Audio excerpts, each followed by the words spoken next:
Ang babae mahilig magdrama, mahilig mag-emote, mahilig silang manood ng telenovela, teleserye, Korean novela, kasi gustong-gusto nila ang iyakan scene.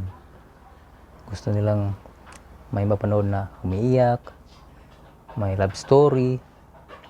Yun ang gustong-gusto nila. Kasi babae sila.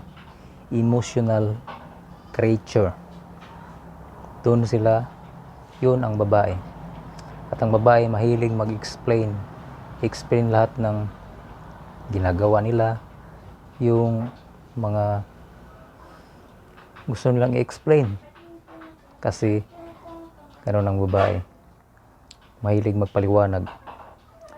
At tayong mga lalaki, gusto natin action.